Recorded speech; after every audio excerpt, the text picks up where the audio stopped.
Hello friends, എല്ലാ കൂട്ടുകാർക്കും Manu movies എന്ന യൂട്യൂബ് ചാനലിന്റെ ഏറ്റവും പുതിയ വീഡിയോയിലേക്ക് സ്വാഗതം. ഇന്ന് ഞങ്ങൾ എക്സ്പ്ലെയിൻ ചെയ്യാൻ പോകുന്നത് ബേസിലിന്റെയും നസ്രിയയുടെയും ഏറ്റവും പുതിയ സിനിമയായ സൂക്ഷ്മദർശിനി എന്ന സിനിമയാണ്. അപ്പോൾ നമുക്ക് സമയം കളയാതെ വീഡിയോയിലേക്ക് കടക്കാം. സിനിമ തുടങ്ങുന്നത് നമ്മുടെ ഈ സിനിമയിലെ നായികയായ പ്രിയയെ കാണിച്ചുകൊണ്ടാണ്. പ്രിയ ഒരു ഇന്റർവ്യൂവിന് അപേക്ഷിക്കുന്നതിനായി തന്റെ ഒരു കൂട്ടുകാരിയുടെ കടയിൽ നിന്നും എക്സ്പീരിയൻസ് സർട്ടിഫിക്കറ്റ് റെഡിയാക്കിക്കൊണ്ടിരിക്കുകയായിരുന്നു. അങ്ങനെ സീൻ കട്ടായി പ്രിയയുടെ വീട് കാണിക്കുന്നു. പ്രിയയുടെ ഹസ്ബൻഡിന്റെ പേര് ആന്റണി എന്നാണ്. ആന്റണി ഒരു കമ്പനിയിലെ ഫീൽഡ് എക്സിക്യൂട്ടീവ് ആണ്. അങ്ങനെ ആന്റണിയെ കാണിക്കുമ്പോൾ ആന്റണിയുടെ ഓഫീസിലെ മാനേജർ ആന്റണിയെ വിളിച്ചിട്ട്, ആന്റണി, ഞാൻ ഒരു അർജന്റ് കാര്യം പറയാൻ വിളിച്ചതാണ്. അതായത് നമ്മുടെ ഓഫീസിലെ മൃദുലയ്ക്ക് എല്ലാ തവണത്തെയും പോലെ തന്നെ ഈ തവണയും ടാർഗറ്റ് അച്ചീവ് ചെയ്യാൻ കഴിഞ്ഞിട്ടില്ല.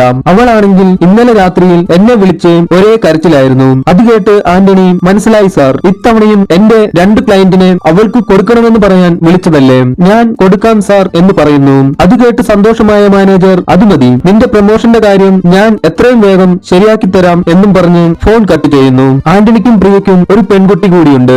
അങ്ങനെ പ്രിയ ആന്റണിയെ ഓഫീസിലേക്കും മകളെ സ്കൂളിലേക്കും പറഞ്ഞു വിട്ടുകൊണ്ടിരിക്കുമ്പോൾ അതാ അടുത്ത വീട്ടിലെ പ്രിയയുടെ കൂട്ടുകാരി സ്റ്റെഫി പ്രിയയോട് ഇന്റർവ്യൂവിന് പോയിട്ട് വരാം എന്നും പറഞ്ഞു പോകുന്നു. അതിന് പ്രിയ സ്റ്റെഫിക്ക് ഓൾ ദ ബെസ്റ്റ് പറഞ്ഞിട്ട് വേഗം തന്റെ വീട്ടിലേക്ക് വന്ന് റെഡിയായി കാറും എടുത്ത് പുറത്തേക്ക് പോകുന്നു. എങ്ങോട്ടാണെന്നല്ലേ, സ്റ്റെഫി പോയ അതേ ഇന്റർവ്യൂവിന് തന്നെയാണ് പ്രിയയും പോയത്. പ്രിയയെ കണ്ട സ്റ്റെഫി, നീ എന്താ ഇന്റർവ്യൂവിന് വരുന്ന കാര്യം എന്നോട് പറയാതിരുന്നത് എന്ന് ചോദിക്കുന്നു. അതിന് പ്രിയ വീട്ടിലിരുന്ന് ബോറടിക്കാൻ തുടങ്ങി, അതിനാൽ ഒരു ജോലി വേണമെന്ന് പറയുന്നു. അങ്ങനെ സീൻ കട്ടായി ഇന്റർവ്യൂ എല്ലാം കഴിഞ്ഞ് പ്രിയയും സ്റ്റെഫിയും തങ്ങളുടെ വീട്ടിലേക്ക് വരുമ്പോൾ അതാ തങ്ങളുടെ അടുത്തുള്ള വീട്ടിലേക്ക് പുതിയതായി ഒരാൾ താമസത്തിന് വരുന്നു. ആരാണെന്നല്ലേ, അതാണ് നമ്മുടെ ഈ സിനിമയിലെ നായകൻ മാനുവൽ. ആ വീട് മാനുവലിന്റെ സ്വന്തം വീടായിരുന്നു. മാനുവലിന്റെ കൂടെ മാനുവലിന്റെ അമ്മ ഗ്രേസും ഉണ്ടായിരുന്നു. അമ്മയ്ക്ക് ചെറിയൊരു ആരോഗ്യ പ്രശ്നം കാരണമാണ് അവർ തറവാട്ടിൽ നിന്നും ഇവിടേക്ക് താമസത്തിന് വന്നിരിക്കുന്നത്. അങ്ങനെ അന്നത്തെ ആ കോളനിയിലെ വാട്സ്ആപ്പ് ഗ്രൂപ്പിലെ ചർച്ച മാനുവലിനെ കുറിച്ചായിരുന്നു.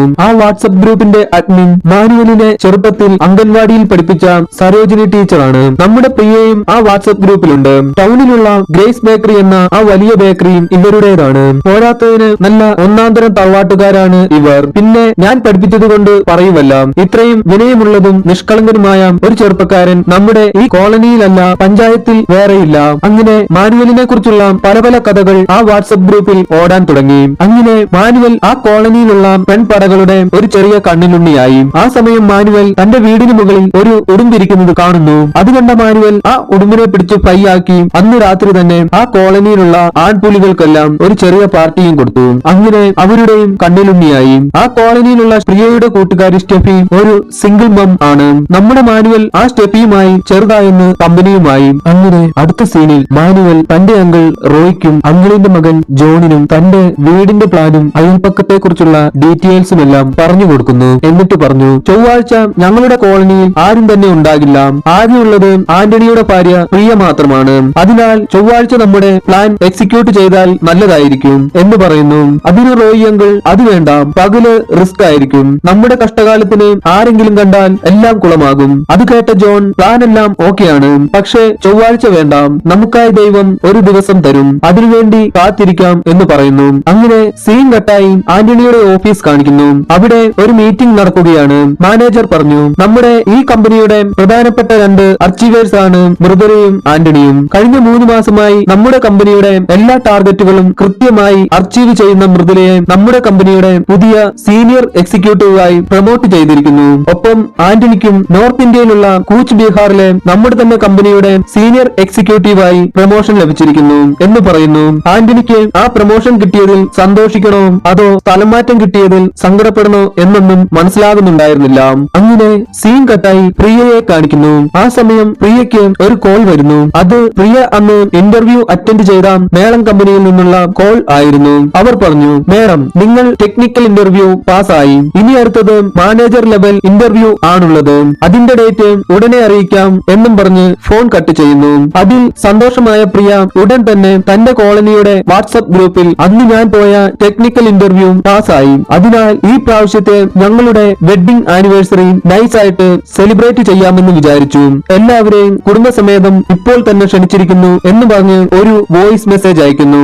അപ്പോൾ സീൻ കട്ടായി അന്ന് പ്രിയയുടെ കൂടെ ഇന്റർവ്യൂവിന് പോയ സ്റ്റെഫിയെ കാണിക്കുന്നു. സ്റ്റെഫി ആ സമയം മാനുവലിന്റെ കൂടെ മാനുവലിന്റെ തന്നെ സ്വന്തം ബേക്കറിയായ ഗ്രേസ് ബേക്കറിയിലായിരുന്നു. പ്രിയയുടെ മെസ്സേജ് കണ്ട സ്റ്റെഫി മാനുവലിനോട് ടെക്നിക്കൽ ഇന്റർവ്യൂ പാസ്സായെന്നും പറഞ്ഞ് ആരെങ്കിലും വെഡിങ് ആനിവേഴ്സറിക്ക് എല്ലാവരെയും വിളിച്ച് സെലിബ്രേറ്റ് ചെയ്യുമോ എന്ന് ചോദിച്ചു. അതിന് മാനുവൽ ഈ എല്ലാവരും എന്ന് പറഞ്ഞാൽ വാട്സ്ആപ്പ് ഗ്രൂപ്പിലുള്ളവർ മാത്രമാണോ? അതിന് സ്റ്റെഫി അല്ല, എല്ലാവരെയും വിളിക്കും. അത് കേട്ട് മാനുവൽ അവരുടെ വെഡിങ് ആനിവേഴ്സറി ഡേറ്റ് എന്നാണെന്നറിയാമോ? അതിന് സ്റ്റെഫി ഫോണിൽ നോക്കിയിട്ട് അടുത്ത മാസം 19-ാം തീയതിയാണ് എന്ന് പറഞ്ഞു. അങ്ങനെ മാനുവൽ സ്റ്റെഫിയെ അവിടെ നിന്നും പറഞ്ഞയച്ചതിനു ശേഷം റോയി അങ്കിളിനെ വിളിച്ചിട്ട് അങ്കിളെ നമുക്കുള്ള ദിവസം ദൈവം കാണിച്ചു തന്നു എന്ന് പറയുന്നു.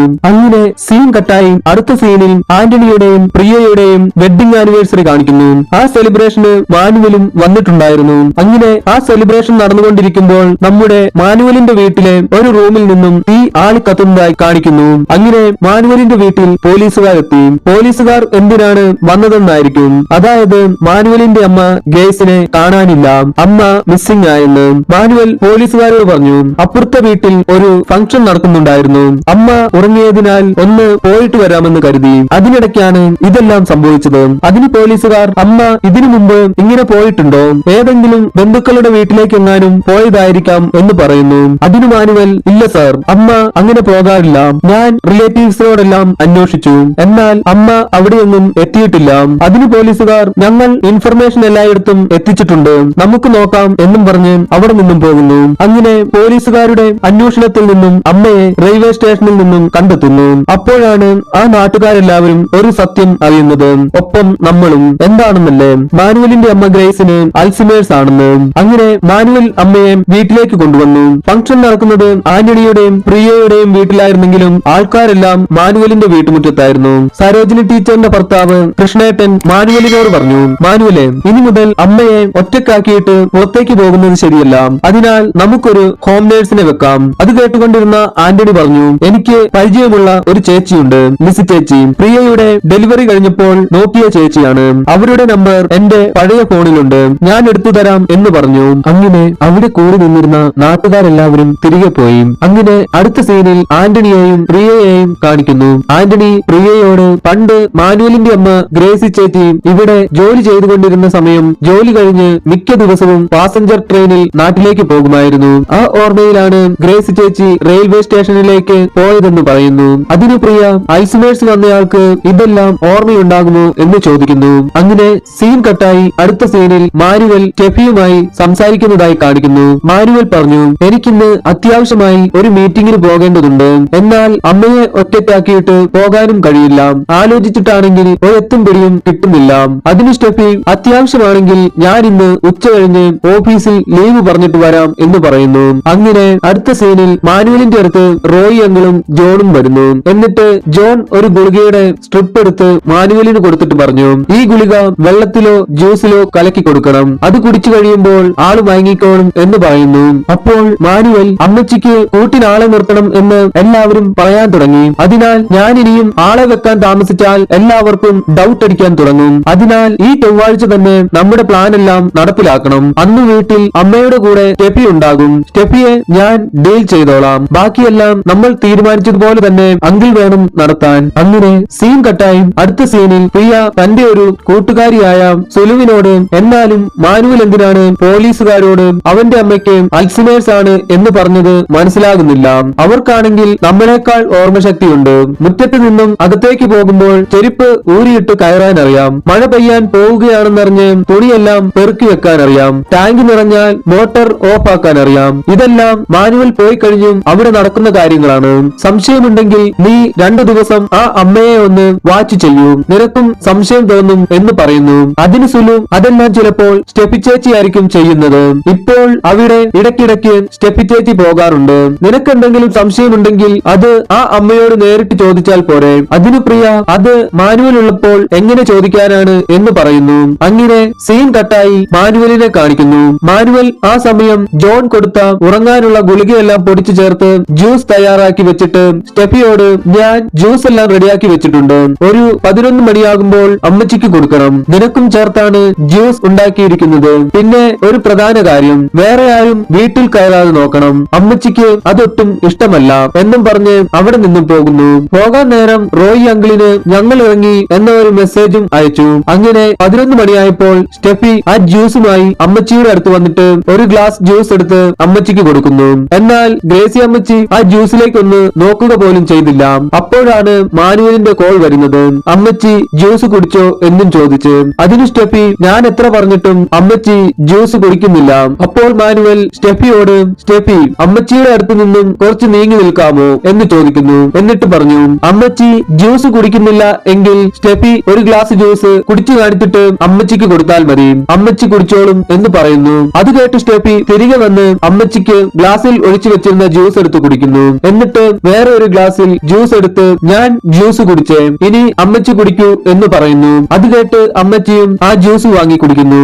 ആ സമയം റോയ് അങ്കിൾ തന്റെ കാറുമായി മാനുവലിന്റെ വീടിന് മുൻപിലൂടെ കറങ്ങുകയായിരുന്നു. ആ സമയം മാനുവൽ റോയ് അങ്കിളിന് അമ്മ ജ്യൂസ് കുടിച്ചു, ഇനി അരമണിക്കൂറിനുള്ളിൽ അമ്മ ഉറങ്ങും എന്ന് ഒരു മെസ്സേജ് അയക്കുന്നു. അപ്പോഴാണ് റോയ് അങ്കിൾ പ്രിയ മാനുവലിന്റെ വീട്ടിലേക്ക് പോകുന്നത് കാണുന്നത്. അത് കണ്ട റോയ് അങ്കിൾ മാനുവലിനെ ഫോൺ ചെയ്ത് അപ്പോഴത്തെ വീട്ടിലെ പ്രിയ നമ്മുടെ വീട്ടിലേക്ക് പോകുന്നു എന്ന് പറയുന്നു. അവൾ എന്തിനാ നമ്മുടെ വീട്ടിലേക്ക് പോകുന്നത്? അവൾ ഒരു 20 മിനിറ്റിനുള്ളിൽ നമ്മുടെ വീട്ടിൽ നിന്നും മാറിയില്ല എങ്കിൽ നമ്മുടെ എല്ലാ പ്ലാനും പൊളിയും. എന്തായാലും അങ്കിൾ ആ ചുറ്റുവട്ടത്ത് തന്നെ വെയിറ്റ് ചെയ്യൂ, ഞാൻ എന്തെങ്കിലും ചെയ്യാൻ പറ്റുമോ എന്ന് നോക്കട്ടെ എന്ന് മാനുവൽ പറയുന്നു. അങ്ങനെ പ്രിയയെ കണ്ട സ്റ്റെഫി നീ എന്താ ഇവിടെ എന്ന് ചോദിച്ചു. അതിന് പ്രിയ ഞാനൊന്ന് അമ്മച്ചിയെ കാണാൻ വന്നതാണെന്ന് പറഞ്ഞു അകത്തേക്ക് പോയി. മാനുവൽ വേറെ ആരെയും വീട്ടിൽ കയറ്റരുത് എന്ന് പറഞ്ഞത് സ്റ്റെഫിക്ക് ഓർമ്മയുണ്ടായിരുന്നു. എങ്കിലും അത് പ്രിയയോട് എങ്ങനെ പറയും എന്ന് സ്റ്റെഫിക്ക് അറിയില്ലായിരുന്നു. അങ്ങനെ അകത്തേക്ക് വന്ന പ്രിയയ്ക്ക് സ്റ്റെഫി അവിടെ ബാക്കിയുണ്ടായിരുന്ന ജ്യൂസ് എടുത്തു കൊടുക്കുന്നു. അപ്പോൾ വീണ്ടും മാനുവലിനെ കാണിക്കുന്നു. അപ്പോഴാണ് മാനുവൽ പ്രിയയുടെ ഹസ്ബൻഡ് ആന്റണി വീട്ടുജോലിക്ക് ഒരു ചേച്ചിയെ പരിചയപ്പെടുത്തി തരാം, ആ ചേച്ചിയുടെ നമ്പർ എന്റെ പഴയ ഫോണിലുണ്ട്, ഞാൻ പിന്നീട് എടുത്തു തരാം എന്ന് പറഞ്ഞത് ഓർക്കുന്നത്. ഉടൻ തന്നെ മാനുവൽ ആന്റണിയെ ഫോൺ ചെയ്തിട്ട് ആന്റണിയോട് അന്ന് പറഞ്ഞ ആ ചേച്ചിയുടെ നമ്പർ ഒന്ന് തരാമോ, അർജന്റ് ആണ് എന്ന് പറയുന്നു. അങ്ങനെ ആന്റണി പ്രിയയെ ഫോൺ ചെയ്തിട്ട് നമ്മുടെ റൂമിലെ അലമാരിയിൽ എന്റെ പഴയ ഫോൺ ഇരിപ്പുണ്ട്, അതിൽ അന്ന് നിന്നെ നോക്കാൻ വന്ന ലിസി ചേച്ചിയുടെ നമ്പർ എനിക്കൊന്ന് അയച്ചേ, അർജന്റ് ആണ്, നമ്മുടെ മാനുവലിന് വേണ്ടിയാണ് എന്ന് പറയുന്നു. അങ്ങനെ പ്രിയ സ്റ്റെഫിയോടും അമ്മയോടും പോയിട്ട് വരാം എന്നും പറഞ്ഞ് അവിടെ നിന്നും തന്റെ വീട്ടിലേക്ക് പോകുന്നു. ആ സമയം നമ്മുടെ സ്റ്റെഫിയെ കാണിക്കുന്നു. സ്റ്റെഫി ആണെങ്കിൽ അവിടെയുള്ള സോഫയിൽ ആ ജ്യൂസ് കുടിച്ചതിന്റെ സെഡക്ഷനിൽ ഉറങ്ങുകയായിരുന്നു. എന്നാൽ അമ്മച്ചിയെ അവിടെ കാണുന്നുണ്ടായിരുന്നില്ല. അപ്പോൾ നമ്മുടെ റോയ് അങ്കിളിനെ കാണിക്കുന്നു. റോയ് അങ്കിൾ പോയിക്കൊണ്ടിരുന്ന കാറിന്റെ പുറകിലെ സീറ്റിൽ അതാ അമ്മച്ചിയും മയങ്ങിക്കിടക്കുന്നു. അങ്ങനെ സീൻ കട്ടായി റെയിൽവേ പാളത്തിൽ ഒരു ശവത്തിന്റെ അടുത്തായി ഒത്തിരി ആൾക്കാരും പോലീസുകാരും കൂടി നിൽക്കുന്നതായി കാണിക്കുന്നു. അങ്ങനെ സീൻ കട്ടായി പ്രിയയുടെ വീട് കാണിക്കുന്നു. അവിടെ പ്രിയയും പ്രിയയുടെ കൂട്ടുകാരി സുലുവും സരോജിനി ടീച്ചറും ഉണ്ടായിരുന്നു. സരോജിനി ടീച്ചർ പറഞ്ഞു ആ പാളത്തിനടുത്ത് നിന്നും കിട്ടിയ ബോഡി ഗ്രേസി ചേച്ചിയുടേതാണോ എന്ന് തിരിച്ചറിയുന്നതിനായി മാനുവലിനെ പോലീസുകാർ കൂട്ടിക്കൊണ്ടുപോയി എന്നാ കേട്ടത്. ട്രെയിൻ തട്ടിയത് കൊണ്ട് ആളെ തിരിച്ചറിയാൻ കഴിഞ്ഞിട്ടില്ല, എങ്കിലും ഒരേ പ്രായമാണെന്നാണ് അറിഞ്ഞത് എന്ന് പറയുന്നു. അങ്ങനെ സീൻ കട്ടായി പോലീസ് സ്റ്റേഷൻ കാണിക്കുന്നു. ആ പോലീസ് സ്റ്റേഷനിലേക്ക് മാനുവലിന്റെ സഹോദരി ഡയാന വരുന്നു. മാനുവൽ ഡയാനയെ പോലീസുകാർക്ക് പരിചയപ്പെടുത്തി കൊടുക്കുന്നു. ഡയാന പോലീസുകാരോട് സാർ ഇനി എന്തെങ്കിലും പ്രോസസ് ഉണ്ടോ എന്ന് ചോദിക്കുന്നു. അതിന് പോലീസുകാർ മേഡം റെയിൽവേ ട്രാക്കിൽ കണ്ടത് നിങ്ങളുടെ അമ്മയുടെ ബോഡിയല്ല എന്ന് തിരിച്ചറിഞ്ഞിട്ടുണ്ട്, പിന്നെ വീട് മുതൽ റെയിൽവേ സ്റ്റേഷൻ വരെയുള്ള എല്ലാ സ്ഥലങ്ങളിൽ നിന്നും കിട്ടാവുന്ന എല്ലാ CCTV ഫുട്ടേജും ഞങ്ങൾ ചെക്ക് ചെയ്തു,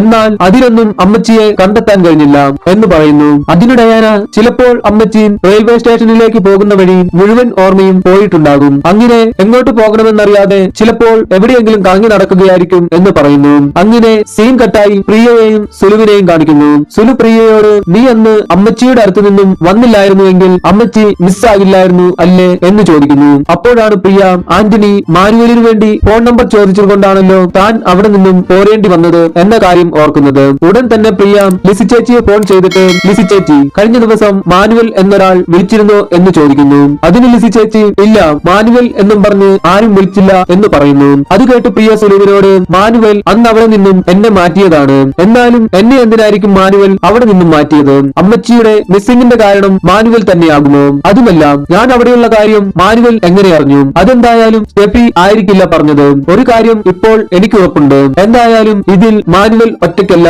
എന്ന് പറയുന്നു. ആ സമയം മാനുവലിന്റെ സഹോദരി ഡയാനയെ കാണിക്കുന്നു. പ്രിയ ഡയാനയെ കാണാനായി ഡയാനയുടെ അടുത്തേക്ക് വരുന്നു. എന്നിട്ട് ഡയാനയോട് നിങ്ങൾ ന്യൂസിലാൻഡിലാണല്ലേ താമസിക്കുന്നത്, അവിടെ എന്താ ബിസിനസ് ആണോ എന്ന് ചോദിക്കുന്നു. അതിന് ഡയാന അതെ ഒരു സ്റ്റാർട്ടപ്പ് കമ്പനിയാണ് എന്ന് പറയുന്നു. അതിന് പ്രിയ ഞാനൊരു ഇന്റർവ്യൂ അറ്റൻഡ് ചെയ്തിട്ടുണ്ട്, ജോലി കിട്ടിയാൽ ന്യൂസിലാൻഡ് ഞങ്ങൾക്കൊരു ഓപ്ഷൻ ആണ്, എനിക്ക് നിങ്ങളുടെ നമ്പർ ഒന്ന് തരാമോ എന്ന് ചോദിക്കുന്നു. അങ്ങനെ ഡയാന തന്റെ ഫോൺ നമ്പർ പ്രിയയ്ക്ക് കൊടുക്കുന്നു. എന്നിട്ട് ഡയാന മാനുവലിന്റെ അടുത്ത് വന്നിട്ട് മാനുവലെ എന്തായാലും ഞാൻ നാളെ തിരിച്ച് ന്യൂസിലാൻഡിലേക്ക് പോകും, നീ വേണം എല്ലാവരോടും പറയാൻ. ഞാൻ പറഞ്ഞാൽ ശരിയാവില്ല എന്ന് പറയുന്നു. അതിന് മാനുവൽ അതൊക്കെ ഞാൻ നോക്കിക്കോളാം, നിനക്ക് തിരിച്ചു പോയിട്ട് അത്യാവശ്യമുള്ളതല്ലേ, അത് നടക്കട്ടെ എന്ന് പറയുന്നു. അങ്ങനെ അടുത്ത ദിവസം ഡയാന തിരികെ ന്യൂസിലാൻഡിലേക്ക് പോകുന്നതായി കാണിക്കുന്നു. അങ്ങനെ അന്ന് രാത്രിയിൽ മാനുവൽ ജാറുകണക്കിന് ആസിഡ് തന്റെ വീട്ടിലേക്ക് കൊണ്ടുവരുന്നതായി കാണിക്കുന്നു. അപ്പോൾ സീൻ കട്ടായി പ്രിയയെ കാണിക്കുന്നു. ഉറക്കത്തിലായിരുന്ന പ്രിയ എന്തോ തോന്നി ഉറക്കത്തിൽ നിന്നും എഴുന്നേറ്റ് മാനുവലിന്റെ വീട്ടിലേക്ക് തന്റെ വീടിന്റെ ജനൽ വഴി നോക്കുന്നു. ആ സമയം മാനുവലിന്റെ വീടിന്റെ ജനലിലൂടെ മാനുവലിന്റെ അമ്മയെ കാണുന്നു. ആ സമയം ആന്റണി പ്രിയയുടെ അടുത്തേക്ക് വന്നിട്ട് നീ ഈ സമയത്ത് ഇവിടെ എന്തെടുക്കുകയാണ് എന്ന് ചോദിക്കുന്നു. അതിന് പ്രിയ ആന്റണി ഞാൻ അമ്മച്ചിയെ കണ്ടു എന്ന് പറയുന്നു. അതിന് ആന്റണി അമ്മച്ചിയോ, അത് നിനക്ക് തോന്നിയതാകും എന്ന് പറയുന്നു. അതിന് പ്രിയ ഇല്ല ഞാൻ ശരിക്കും കണ്ടതാണ് എന്ന് പറഞ്ഞു. അത് കേട്ട ആന്റണി ചിലപ്പോൾ അമ്മച്ചിയെ കിട്ടിക്കാണും എന്ന് പറയുന്നു. അങ്ങനെ അടുത്ത ദിവസം രാവിലെ ആന്റണി മാനുവലിനെ ഫോൺ ചെയ്ത് അമ്മയെ കിട്ടിയോ എന്ന് ചോദിക്കുന്നു. അതിന് മാനുവൽ ഇല്ല എന്ന് പറഞ്ഞു. അങ്ങനെ ആന്റണി പ്രിയയോട് ഞാൻ പറഞ്ഞില്ലേ നിനക്ക് തോന്നിയതായിരിക്കും എന്ന്, അവൾ ഇപ്പോഴും അമ്മച്ചിയെ തെരഞ്ഞുകൊണ്ടിരിക്കുകയാണ് എന്ന് പറയുന്നു. അങ്ങനെ അടുത്ത സീനിൽ പ്രിയയുടെ കൂട്ടുകാരി സുലുവിനോടും അസ്മയോടും പ്രിയ അമ്മച്ചിയെ കണ്ട കാര്യം പറയുന്നു. അതിന് അസ്മ നീ എന്താ പറഞ്ഞു വരുന്നത് എന്ന് ചോദിച്ചു. പ്രിയ പറഞ്ഞു അമ്മച്ചിയെ കാണാനില്ലെന്ന് മാനുവൽ ചുമ്മാ പറയുന്നതാണ്. മാനുവൽ അമ്മച്ചിയെ വീട്ടിൽ തന്നെ പൂട്ടിയിട്ടിട്ട് അമ്മച്ചി അവിടെയില്ലെന്ന് വെറുതെ പറയുന്നതാണ് എന്ന് പറയുന്നു. അതിന് സുലു നമുക്കതെങ്ങനെ അറിയാൻ പറ്റും എന്ന് ചോദിച്ചു. അതിന് പ്രിയ മാനുവൽ എല്ലാ ദിവസവും രാത്രിയിൽ പുറത്തേക്ക് പോകാറുണ്ട്. ഇന്ന് രാത്രി മാനുവൽ പുറത്തു പോയി കഴിയുമ്പോൾ ഞാൻ ആ വീട്ടിൽ പോയി നോക്കാം. ആ സമയം നിങ്ങൾ രണ്ടുപേരും ഫോണിലൂടെ എനിക്ക് മാനുവലോ വേറെ ആരെങ്കിലുമൊക്കെ വരുന്നുണ്ടോ എന്ന് സിഗ്നൽ തരണം എന്ന് പറയുന്നു. അങ്ങനെ സീൻ കട്ടായി രാത്രിയിൽ മാനുവൽ വണ്ടിയുമായി പുറത്തേക്ക് പോകുന്നതായി കാണിക്കുന്നു. ആ സമയം പ്രിയ ആന്റണിക്കും കുഞ്ഞിനും കഴിക്കാനുള്ള ഫുഡ് കൊടുത്തിട്ട് സുലുവിനെയും അസ്മയെയും കോൾ ചെയ്ത് നേരെ മാനുവലിന്റെ മതില് ചാടി വീടിന്റെ ജനലിലൂടെ എല്ലായിടവും നോക്കുന്നു. അങ്ങനെ പ്രിയ മാനുവലിന്റെ വീട് ചെക്ക് ചെയ്തുകൊണ്ടിരിക്കുമ്പോൾ വീടിനകത്തുള്ള ഒരാൾ പ്രിയയെ കണ്ട് പേടിക്കുന്നു. ആ വീടിനകത്ത് ആരാണെന്നല്ലേ, അത് റോയ് അങ്കിളിന്റെ മകൻ ജോൺ ആയിരുന്നു. റൂമിനുള്ളിൽ മുഴുവനും ഇരുട്ടായിരുന്നതിനാൽ പ്രിയയ്ക്ക് അകത്തുള്ളതൊന്നും കാണാൻ കഴിയുന്നില്ലായിരുന്നു. പ്രിയയെ കണ്ട ജോൺ മാനുവലിനെ ഫോൺ ചെയ്ത് പ്രിയ നമ്മുടെ വീട് മുഴുവൻ സെർച്ച് ചെയ്തുകൊണ്ടിരിക്കുകയാണ് എന്ന് പറയുന്നു. അത് കേട്ട് മാനുവൽ തിരികെ വീട്ടിലേക്ക് വരുന്നു. എന്നിട്ട് വീടിന് ചുറ്റിലും പ്രിയയെ തിരഞ്ഞു നടക്കുന്നു. അങ്ങനെ പ്രിയ തിരികെ തന്റെ മതിൽ ചാടാൻ തുടങ്ങുമ്പോഴേക്കും മാനുവൽ കൈയോടെ പിടികൂടുന്നു. മാനുവൽ ചോദിച്ചു പ്രിയ എന്താ ഇവിടെ ഈ സമയത്ത്, ആരും ഇല്ലാത്ത സമയത്ത് വീട്ടിൽ കയറുന്നത്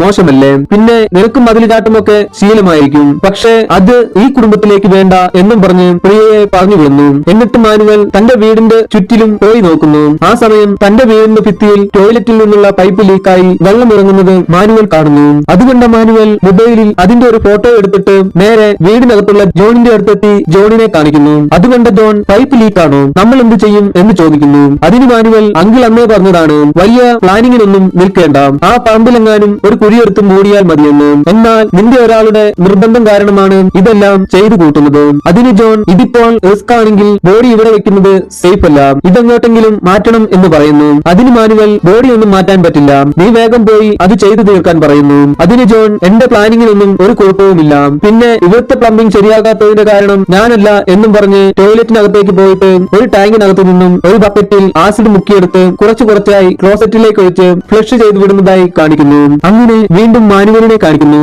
മാനുവൽ റോയ് അങ്കിളിനെ ഫോൺ ചെയ്തിട്ട് അതിനിടയ്ക്ക് ന്യൂസിലൻഡിൽ നിന്നും അവൾ വിളിക്കുന്നുണ്ട്. ഇനി അവൾക്ക് എന്തെങ്കിലും സംശയം തോന്നി ഇങ്ങോട്ടെങ്ങാനും വന്നാൽ നമ്മളെല്ലാം അകത്താകും എന്ന് പറയുന്നു. അതിന് റോയ് അങ്കിൾ മാനുവലെ ആ പ്രിയയെ സൂക്ഷിക്കണം, അവൾക്ക് എന്തൊക്കെയോ സംശയങ്ങളുണ്ട് എന്നും പറഞ്ഞ് ഫോൺ കട്ട് ചെയ്യുന്നു. അങ്ങനെ അടുത്ത ദിവസം രാവിലെ പ്രിയയും അസ്മയും സുലുവും ഇന്നലത്തെ പ്രിയയുടെ മതിലുചാട്ടത്തെ കുറിച്ച് സംസാരിക്കുന്നതായി കാണിക്കുന്നു. അസ്മ പറഞ്ഞു ഇന്നലെ മാനുവൽ തിരികെ വന്നപ്പോൾ നേരെ നിന്റെ അടുത്തേക്കാണ് വന്നത്, അതായത് നീ അവിടെ കയറിയ കാര്യം മാനുവൽ എങ്ങനെയോ അറിഞ്ഞിട്ടാണ് തിരികെ വന്നത്. അപ്പോൾ മാനുവലിനോട് ഈ കാര്യം ആരായിരിക്കും പറഞ്ഞിട്ടുണ്ടാവുക എന്ന് ചോദിക്കുന്നു. അങ്ങനെ അവർ മൂന്നുപേരും കൂടി സ്റ്റെഫിയുടെ അടുത്തേക്ക് ചെന്നിട്ട് ഈ കാര്യം ചോദിക്കുന്നു. അതിന് സ്റ്റെഫി ഞാനോ, നല്ല കാര്യം, ഞാൻ ഉറങ്ങിപ്പോയത് കൊണ്ടാണല്ലോ അമ്മച്ചി മിസ്സായത്, അതിനാൽ അമ്മച്ചിയെ കാണാതായതിനു ശേഷം ഇതുവരെ മാനുവൽ എന്നോട് മിണ്ടിയിട്ടില്ല, നീ അമ്മച്ചിയെ അവിടെ കണ്ടെന്ന് പറഞ്ഞത് സത്യമാണോ എന്ന് ചോദിക്കുന്നു. അതിന് പ്രിയ പറഞ്ഞു അതെ ഞാൻ കണ്ടതാണ്, എന്റെ സംശയം മാനുവൽ അമ്മച്ചിയെ ട്രാപ്പ് ചെയ്യുകയാണ് എന്ന് തോന്നുന്നു. അപ്പോൾ സ്റ്റെഫി പ്രിയയോട് നിനക്കന്ന് ഞാൻ തന്ന ജ്യൂസ് കുടിച്ചിട്ട് എന്തെങ്കിലും ഫീലായോ, ഞാൻ ഒരിക്കലും ഉച്ചയ്ക്ക് ഉറങ്ങാറില്ല, പക്ഷേ അന്ന് ആ ജ്യൂസ് കുടിച്ചതിന് ശേഷമാണ് ഞാൻ ഉറങ്ങിപ്പോയത് എന്ന് പറയുന്നു. അതിന് പ്രിയ പക്ഷേ ആ ജ്യൂസ് കുടിച്ചിട്ട് എനിക്ക് കുഴപ്പമൊന്നും ഇല്ലായിരുന്നു എന്ന് പറയുന്നു. അങ്ങനെ ഇനി എന്ത് ചെയ്യുമെന്ന് ഓർത്തിരുന്ന പ്രിയയ്ക്ക് അപ്പോഴാണ് ന്യൂസിലാൻഡിലേക്ക് പോയ മാനുവലിന്റെ സഹോദരി ഡയാനയെ കുറിച്ച് ഓർമ്മ വന്നത്. അങ്ങനെ പ്രിയ ഡയാനയ്ക്ക് എനിക്കൊരു കാര്യം പറയാനുണ്ട് എന്നും പറഞ്ഞ് മെസ്സേജ് അയക്കുന്നു. അതിന് ഡയാന ഞാൻ ഫ്രീ ആകുമ്പോൾ സംസാരിക്കാം എന്ന് പറയുന്നു. അങ്ങനെ അടുത്ത സീനിൽ രാത്രി രാത്രിയിൽ മാനുവൽ കുറെ ചാക്കുകെട്ടുകൾ തന്റെ വീടിനടുത്തുകൊണ്ട് അടുക്കി വെക്കുന്നത് അസ്മയും പ്രിയയും കാണുന്നു. അതുകൊണ്ട് പ്രിയ അസ്മയോട് നമുക്ക് നാളെ രാവിലെ തന്നെ ആ ചാക്കിനകത്ത് എന്താണുള്ളതെന്ന് പോയി നോക്കണം എന്ന് പറയുന്നു. അങ്ങനെ അടുത്ത ദിവസം രാവിലെ ഫോണിൽ ഒരു മെസ്സേജ് വരുന്ന ശബ്ദം കേട്ടാണ് മാനുവൽ ഉണർന്നത്. ആ മെസ്സേജ് കണ്ട മാനുവൽ വേഗം ജോണിന്റെ അടുത്ത് ചെന്നിട്ട്, എടാ വേഗം പോയി നിന്റെ പരിപാടി തീർക്കണം, ന്യൂസിലാൻഡിൽ നിന്നും അവൾ വരുന്നുണ്ട്, ഇന്ന് രാത്രിയിലുള്ള ഫ്ലൈറ്റിൽ പുറപ്പെടും, നാളെ വൈകിട്ട് ഇവിടെ എത്തും എന്ന് പറയുന്നു. അതിന് ജോൺ, അതെങ്ങനെ ശരിയാകും, പണിയൊന്നും കഴിഞ്ഞിട്ടില്ല, നീ എന്തെങ്കിലും പറഞ്ഞ് അവളെ ബ്ലോക്ക് ചെയ്യൂ എന്ന് പറയുന്നു. അതിന് മാനുവൽ, ഞാൻ എന്റെ മാക്സിമം നോക്കി, ഇനി അവളെ പിടിച്ചു നിർത്താൻ കഴിയില്ല, ഇന്ന് ഉച്ചയ്ക്ക് മുൻപ് എല്ലാം റെഡിയാക്കണം എന്നും പറഞ്ഞ് റോയി അങ്കിളിനെ ഫോൺ ചെയ്തിട്ട് ഈ കാര്യം പറയുന്നു. അതിന് റോയി അങ്കിൾ, നാളെ നീ തന്നെ പോയി അവളെ പിക്ക് ചെയ്യണം, ഒരു കാരണവശാലും വേറെ ആരും അവളെ കോണ്ടാക്ട് ചെയ്യാൻ അനുവദിക്കരുത് എന്ന് പറയുന്നു. അതിന് മാനുവൽ, ഇവിടെ ഇപ്പോൾ ക്ലീൻ ചെയ്താലും അവളെ ഇങ്ങോട്ട് കൊണ്ടുവരാൻ പറ്റില്ല, ഞങ്ങൾ ബാക്കി പണി തീർത്തിട്ട് എല്ലാം പാക്ക് ചെയ്യാം, അങ്കിൾ ഇപ്പോൾ തന്നെ നമ്മുടെ അടുത്ത പ്ലാനിന്റെ പണി തുടങ്ങിക്കോ, വൈകിട്ടിന് മുമ്പ് എല്ലാ പണിയും തീർക്കണം എന്ന് പറയുന്നു. അങ്ങനെ മാനുവൽ അവിടെയുള്ള എല്ലാ സാധനങ്ങളും പാക്ക് ചെയ്ത് വണ്ടിയിൽ കയറ്റി പുറത്തേക്ക് പോകുന്നു. ആ സമയം പ്രിയയെയും അസ്മയെയും സുലുവിനെയും കാണിക്കുന്നു. മാനുവൽ പുറത്തേക്ക് പോകുന്നത് കണ്ട പ്രിയ സുലുവിനോടും അസ്മയോടും, മാനുവൽ പുറത്തേക്ക് പോയി നിങ്ങൾ പോയി ആ ചാക്കിൽ എന്താണ് മാനുവൽ വെച്ചിരിക്കുന്നത് എന്ന് നോക്കിയിട്ട് വരാൻ പറയുന്നു. അങ്ങനെ സുലുവും അസ്മയും മാനുവലിന്റെ വീട്ടിലേക്ക് പോകുന്നു. സുലു അസ്മയോട് പറഞ്ഞു, നീ വീടിന്റെ മുമ്പിൽ നിന്ന് കോളിംഗ് ബെൽ അടിക്കുന്നത് പോലെ ആക്ട് ചെയ്യുക, ഞാൻ ആ ചാക്കിൽ എന്താണ് ഉള്ളതെന്ന് നോക്കാം എന്ന് പറയുന്നു. എന്നാൽ അവിടെ എത്തിയ അസ്മയാണെങ്കിൽ കോളിംഗ് ബെൽ അടിക്കുന്നത് പോലെ ആക്ട് ചെയ്യുന്നതിന് പകരം കോളിംഗ് ബെല്ലിൽ അടിയും തുടങ്ങി. സുലു ആണെങ്കിൽ വീടിന്റെ സൈഡിൽ പോയി ആ ചാക്കുകെട്ടുകളിൽ എന്താണുള്ളതെന്ന് ചെക്ക് ചെയ്യുന്നു. ആ ചാക്കുകെട്ടുകൾ വെച്ചിരിക്കുന്നത് ടോയ്ലറ്റിൽ നിന്നും വെള്ളം ലീക്കാകുന്നത് കാണാതിരിക്കുന്നതിന് വേണ്ടിയായിരുന്നു. അത് കണ്ടുപിടിച്ച സുലു അതിന്റെ ഒരു ഫോട്ടോ എടുത്ത് പ്രിയയ്ക്ക് അയച്ചു കൊടുത്തിട്ട്, ഇവിടെ മാത്രം പുതിയ പെയിന്റ് അടിച്ചിട്ട് ചാക്ക് വെച്ച് മറച്ചു വെച്ചിരിക്കുകയാണ് എന്ന് പറഞ്ഞു. ആ സമയം അസമയുടെ കോളിംഗ് ബെല്ലടി കേട്ട് അകത്തുണ്ടായിരുന്ന ജോൺ മാനുവലിനെ വിളിച്ച്, രണ്ട് പെണ്ണുങ്ങൾ പുറത്തു വന്ന് ബെല്ലടിക്കുന്നുണ്ട് എന്ന് പറയുന്നു. അതിന് മാനുവൽ, ഇവരൊക്കെ എന്തിനാണ് എന്റെ വീട്ടിലേക്ക് വരുന്നത്, നീ അവരെ എന്തെങ്കിലും പറഞ്ഞ് ഒഴിവാക്കാൻ പറയുന്നു. അങ്ങനെ ജോൺ കഥക് തുറന്നു. ജോണിനെ കണ്ടു പേടിച്ച് അസമയും സുലുവും വേഗം അവിടെ നിന്നും തിരികെ പോകുന്നു. ആ സമയം പ്രിയയ്ക്ക് ആന്റണിയുടെ അടുത്തു നിന്നും ഒരു കോൾ വരുന്നു. ആന്റണി പറഞ്ഞു, നീ അറിഞ്ഞോ, അമ്മച്ചിയെ തിരിച്ചു കിട്ടി, മാനുവൽ അമ്മച്ചിയെ കൊണ്ട് വരുന്നുണ്ട്, ബസ് സ്റ്റാൻഡിൽ ഒറ്റയ്ക്ക് നിന്നിരുന്ന അമ്മച്ചിയെ ആരോ ഒരാൾ അടുത്തുള്ള ഓൾഡ് ഏജ് ഹോമിൽ കൊണ്ടാക്കി, അവിടെ നിന്നുമാണ് ഇപ്പോൾ അമ്മച്ചിയെ കിട്ടിയത് എന്ന് പറയുന്നു. അതെല്ലാം കേട്ട് പ്രിയയ്ക്ക് എന്താണ് സംഭവിക്കുന്നതെന്ന് മനസ്സിലാകുന്നുണ്ടായിരുന്നില്ല. അങ്ങനെ മാനുവൽ അമ്മച്ചിയെയും കൂട്ടി വീട്ടിലെത്തി. അമ്മച്ചിയെ കാണാനായി ആ കോളനിയിലെ എല്ലാവരും കൂടി നിൽപ്പുണ്ടായിരുന്നു. അമ്മച്ചിയെ കണ്ട് സുലു, നമ്മൾ വെറുതെ മാനുവലിനെ സംശയിച്ചു എന്നും പറഞ്ഞ് അവർ നിന്നും പോകുന്നു. എന്നാൽ അതിലെന്തൊക്കെയോ സംശയം തോന്നിയ പ്രിയ മാനുവലിന്റെ സഹോദരി ഡയാനയ്ക്ക് ഒരു വോയിസ് മെസ്സേജ് അയക്കുന്നു. ഡയാന, എനിക്കൊന്ന് നിങ്ങളോട് സംസാരിക്കണം എന്നും പറഞ്ഞു. ഇപ്പോഴാണ് സിനിമയിലെ ഒരു കുഞ്ഞു ട്വിസ്റ്റ്. എന്താണെന്നല്ലേ, ഡയാനയുടെ ആ ഫോൺ ഉണ്ടായിരുന്നത് നമ്മുടെ മാനുവലിന്റെ കയ്യിലായിരുന്നു. അങ്ങനെ അടുത്ത ദിവസം മാനുവൽ തന്റെ അമ്മയെയും കൂട്ടി തറവാട്ടിലേക്ക് തന്നെ തിരികെ പോകുന്നതായി കാണിക്കുന്നു.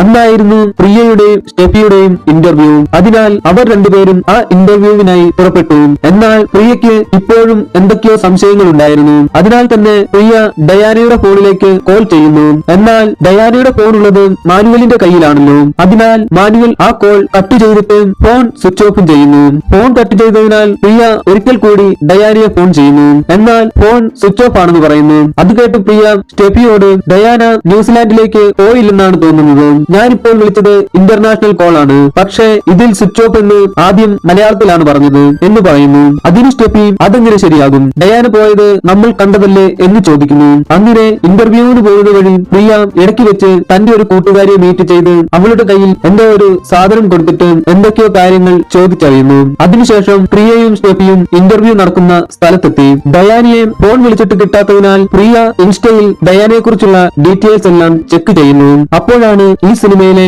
അടുത്ത ഒരു ചെറിയ ട്വിസ്റ്റ്.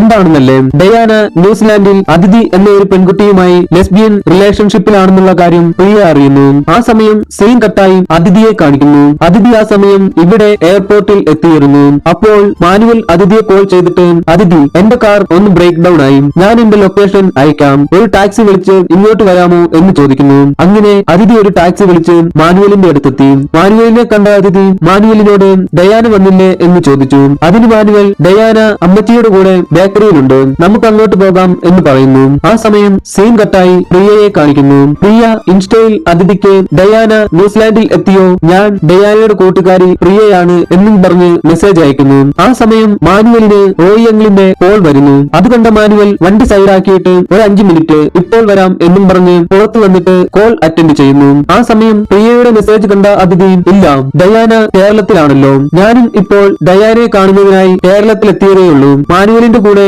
ഡയാനയുടെ അടുത്തേക്ക് പോവുകയാണ് എന്ന് പറയുന്നു. അതിന് പ്രിയ അതിഥിയുടെ നമ്പർ വാങ്ങി അതിഥിയെ കോൾ ചെയ്യുന്നു. എന്നിട്ട് അതിഥി ഡയാനയുടെ അടുത്തെത്തിയോ എന്ന് ചോദിക്കുന്നു. അതിന് അതിഥി, ഇല്ല, ഞാൻ ഡയാനയെ കാണുന്നതിന് അവരുടെ ഫാമിലി ബേക്കറിയിലേക്ക് പോവുകയാണ് എന്ന് പറയുന്നു. അതിന് പ്രിയ, അന്ന് ഡയാന ന്യൂസിലാൻഡിലേക്ക് പോകുന്നതിന് എയർപോർട്ടിലേക്ക് പോകുന്നത് ഇവിടെയുള്ള എല്ലാവരും കണ്ടതാണ്, മാത്രവുമല്ല അവൾ ന്യൂസിലാൻഡിൽ എത്തി എന്നും പറഞ്ഞ് എനിക്ക് മെസ്സേജും അയച്ചിരുന്നു എന്ന് പറയുന്നു. അതിനതിഥി, ഇല്ല, അന്ന് ഡയാന ഫ്ലൈറ്റിൽ കയറിയില്ല, മാനുവൽ അമ്മച്ചിയെ കിട്ടി എന്നും പറഞ്ഞ് ഡയാനയെ തിരികെ വീട്ടിലേക്ക് കൂട്ടിക്കൊണ്ടുപോയി എന്നും പറഞ്ഞ് അമ്മച്ചിയുടെ ഒരു വീഡിയോ പ്രിയയ്ക്ക് അയച്ചു കൊടുക്കുന്നു. ആ സമയം മാനുവൽ റോയി അങ്കിളുമായി ഫോണിൽ സംസാരിക്കുന്നത് കാണിക്കുന്നു. റോയി അങ്കിൾ അവൾ എന്തു പറഞ്ഞു എന്ന് ചോദിക്കുന്നു. അതിന് മാനുവൽ അവൾ ഒന്നിനും സമ്മതിക്കുന്നില്ല, ഡയാനയെ കണ്ടിട്ടേ പോകുന്നുള്ളൂ എന്നാണ് പറയുന്നത്, എന്തു ചെയ്യണം എന്ന് ചോദിക്കുന്നു. അപ്പോൾ റോയി അങ്കിൾ ഫോൺ കൊണ്ടുപോയി ഒരാളുടെ കയ്യിൽ കൊടുത്തിട്ട് എന്താണ് ചെയ്യേണ്ടതെന്ന് മാനുവൽ ചോദിക്കുന്നു എന്ന് പറയുന്നു. ഇപ്പോഴാണ് ഈ സിനിമയിലെ ഏറ്റവും വലിയ ട്വിസ്റ്റ്. റോയി അങ്കിൾ ആ ഫോൺ കൊണ്ടു കൊടുത്തത് ആരുടെ കയ്യിലാണെന്നല്ലേ, അത് മാനുവലിന്റെ അമ്മച്ചിയുടെ കയ്യിലായിരുന്നു. അമ്മച്ചി ആ ഫോൺ വാങ്ങിയിട്ട് മാനുവലിനോട് പറഞ്ഞു, എന്തു ചെയ്യാനാ, അവൾക്ക് ഡയാനയല്ലേ കാണേണ്ടത്, കാണിച്ചു കൊടുത്തേക്കൂ എന്ന് പറയുന്നു. അപ്പോൾ സീൻ കട്ടായി പ്രിയയെ കാണിക്കുന്നു. അതിഥി അയച്ച വീഡിയോ കണ്ട പ്രിയ തിരികെ അതിഥിക്ക് താൻ അപകടത്തിലാണ്, മാനുവലിന്റെ കൂടെ പോകരുത് എന്ന് മെസ്സേജ് അയക്കുന്നു. അപ്പോൾ സീൻ കട്ടായി അതിഥിയെ കാണിക്കുന്നു. അതിഥി ആ മെസ്സേജ് വായിച്ചുകൊണ്ടിരിക്കുമ്പോൾ മാനുവൽ വണ്ടിയിലേക്ക് വന്നിട്ട് ഡയാനയെ കാണേണ്ടേ എന്നും ചോദിച്ച് മയങ്ങാനുള്ള ഒരു സ്പ്രേ എടുത്ത് അതിഥിയുടെ മുഖത്തേക്ക് സ്പ്രേ ചെയ്യുന്നു. അപ്പോൾ വീണ്ടും നമ്മുടെ പ്രിയയെ കാണിക്കുന്നു. പ്രിയ ആ സമയം അതിഥി പറഞ്ഞതനുസരിച്ച് നേരെ മാനുവലിന്റെ ഫാമിലി ബേക്കറിയിലേക്ക് പോയി അവിടെ കാത്തിരിക്കുന്നു. എന്നാൽ വൈകുന്നേരം വരെ അവിടെ കാത്തിരുന്നിട്ടും അവരെത്തിയില്ല. അതിഥിയുടെ ഫോണിൽ വിളിച്ചിട്ടാണെങ്കിൽ സ്വിച്ച് ഓഫും ആയിരുന്നു. അങ്ങനെ പ്രിയ അവിടെ നിന്നും പോകാനിറങ്ങുമ്പോഴാണ് മാനുവലിന്റെ ബേക്കറിയുടെ ഒരു പുതിയ ഔട്ട്ലെറ്റ് തുറക്കാൻ പോവുകയാണ് എന്നറിയുന്നത്. ഉടൻ തന്നെ പ്രിയ തന്റെ കാറും എടുത്ത് അവിടേക്ക് പുറപ്പെട്ടു. ആ സമയം പ്രിയയ്ക്ക് ലാബിൽ ജോലി ചെയ്യുന്ന തന്റെ ഒരു കൂട്ടുകാരിയിൽ നിന്നും കോൾ വരുന്നു. കോൾ അറ്റൻഡ് ചെയ്ത പ്രിയ, എന്റെ റിസൾട്ട് കിട്ടിയോ എന്ന് ചോദിക്കുന്നു. അതിന് ആ കൂട്ടുകാരി, എടി, ഇതെന്തോ കുഴപ്പം പിടിച്ച കേസാണ്, നീ തന്ന സാമ്പിളിൽ ആസിഡും ഹ്യൂമൻ ബോൺസും ഉണ്ടായിരുന്നു, അതിനാൽ ആവശ്യമില്ലാത്തതിൽ തലയിടാതെ പോലീസിനെ വിളിച്ച് കാര്യം പറയാൻ പറയുന്നു. അതായത് പ്രിയ രാവിലെ ഇന്റർവ്യൂവിന് വന്നപ്പോൾ ഒരു കൂട്ടുകാരിയെ കണ്ട് എന്തോ സാധനം കൊടുത്ത് എന്തൊക്കെയോ സംസാരിച്ചിരുന്നില്ലേ, അത് മാനുവലിന്റെ വീട്ടിൽ നിന്നും പ്രിയ കൊണ്ടുവന്ന സാമ്പിൾ കൊടുത്തിട്ട് ഇതൊന്ന് ടെസ്റ്റ് ചെയ്യണം എന്നായിരുന്നു പറഞ്ഞത്. അങ്ങനെ മാനുവലിന്റെ പുതിയ ബേക്കറിയുടെ അടുത്തെത്തിയ പ്രിയ പോലീസ് കൺട്രോൾ റൂമിൽ വിളിച്ചു പറയുന്നു. അതിന് കൺട്രോൾ റൂമിൽ നിന്നും, മേഡം പാനിക്കാകേണ്ട, ഞങ്ങൾ ഉടൻ തന്നെ എത്താം എന്ന് പറയുന്നു. അങ്ങനെ പ്രിയ പതിയെ കളത്തിലിറങ്ങി. ചെന്ന് നോക്കുമ്പോൾ അതാ അതിഥിയെ ഒരു ടേബിളിൽ കിടത്തിയിട്ട് മാനുവലും റോയി അങ്കിളും ജോണുമെല്ലാം നിൽക്കുന്നു. അതുകൊണ്ട് പേടിച്ച് പ്രിയ തിരികെ തന്റെ വണ്ടിയുടെ അടുത്തേക്ക് ഓടിപ്പോകുന്നു. എന്നാൽ പ്രിയയുടെ ശബ്ദം മാനുവൽ കേൾക്കുന്നുണ്ടായിരുന്നു. അങ്ങനെ മാനുവൽ പ്രിയയെ പിടിക്കാനായി ഓടി വരുന്നു. അതുകണ്ട പ്രിയ തന്റെ വണ്ടി വെച്ച് മാനുവലിനെയും റോയി അങ്കിളിനെയും എല്ലാം ഇടിച്ചു തോൽപ്പിച്ചിട്ട് അതിഥിയെ അവിടെ നിന്നും രക്ഷിച്ചു കൊണ്ടുപോകാൻ തുടങ്ങുമ്പോൾ അതാ മാനുവലിന്റെ ഫോൺ റിംഗ് ചെയ്യുന്നു. ആ ശബ്ദം കേട്ട് മാനുവൽ ഉണരുന്നു. എന്നാൽ മാനുവൽ ഫോൺ എടുക്കുന്നതിന് മുൻപ് തന്നെ പ്രിയ ഫോൺ അറ്റൻഡ് ചെയ്തിരുന്നു. അത് മാനുവലിന്റെ അമ്മച്ചിയുടെ കോൾ ആയിരുന്നു. അമ്മച്ചി ചോദിച്ചു, എന്താടാ, എല്ലാം ഓക്കെ അല്ലേ എന്ന്. അതിന് പ്രിയ, അല്ല, എല്ലാം ഓക്കെ അല്ല, പണിയൊന്ന് നൈസായിട്ട് പാടിയിട്ടുണ്ട് എന്നും പറഞ്ഞ് മാനുവലിനെ അടിച്ചു വീഴ്ത്തി അതിഥിയെയും കൂട്ടി അവിടെ നിന്നും പോകുന്നു. ആ സമയം അമ്മച്ചിയുടെ ഫ്ലാഷ് ബാക്ക് കാണിക്കുന്നു. അതായത് ഡയാന ലെസ്ബിയൻ റിലേഷൻഷിപ്പിലാണെന്നുള്ള കാര്യം അറിഞ്ഞ് അത് തങ്ങളുടെ അന്തസ്സിനെയും തറവാടിത്തത്തെയും ബാധിക്കും എന്ന് കരുതി ഡയാനയെ ഇല്ലാതാക്കാനുള്ള പ്ലാൻ ആയിരുന്നു അമ്മച്ചിയുടെ ഈ അൽസിമേഴ്സ് എല്ലാം. അതായത് അമ്മച്ചിയും മാനുവലും റോയി അങ്കിളും ജോണും എല്ലാം ചേർന്ന് നടത്തിയ ഒരു ദുരഭിമാന കൊല. അന്ന് സ്റ്റെഫി കൊടുത്ത ജ്യൂസ് കുടിച്ചിട്ട് അമ്മച്ചിക്കും പ്രിയയ്ക്കും മയക്കം വരാതിരുന്നത് സ്റ്റെഫി മാറിയ സമയം സ്റ്റെഫിയുടെ ജ്യൂസിൽ അമ്മച്ചിയാണ് ഉറക്കഗുളിക ചേർത്തത്. അങ്ങനെ സ്റ്റെഫി മയങ്ങിയപ്പോൾ അമ്മച്ചി തന്നെയാണ് നേരെ റോയി അങ്കിളിന്റെ കാറിൽ പോയി കിടന്നത്. അതിനുശേഷം അമ്മച്ചിയെ കാണാനില്ല എന്നും പറഞ്ഞ് ഡയാനയെ വിളിച്ചു വരുത്തി. എന്നിട്ട് അവരെല്ലാവരും ചേർന്ന് ഡയാനയെ കൊലപ്പെടുത്തി. എന്നിട്ട് ആസിഡിൽ മുക്കി അത് ക്ലോസറ്റിലൂടെ ഒഴിച്ചുവിട്ടു. അങ്ങനെ പോലീസുകാർ വന്ന് അവരെ എല്ലാവരെയും അറസ്റ്റ് ചെയ്യുന്നു. അതോടെ ഈ സിനിമയും അവസാനിക്കുന്നു. എല്ലാവർക്കും ഈ വീഡിയോ വളരെയധികം ഇഷ്ടമായെന്ന് വിശ്വസിക്കുന്നു. കൂട്ടുകാർക്കാർക്കെങ്കിലും ഏതെങ്കിലും സിനിമയുടെ എക്സ്പ്ലനേഷൻ വേണമെങ്കിൽ കമന്റ് ബോക്സിൽ എഴുതി അറിയിക്കുക. വീഡിയോ കണ്ട എല്ലാ കൂട്ടുകാർക്കും നന്ദി. അടുത്ത വീഡിയോയിൽ കാണുന്നതുവരെ ബൈ.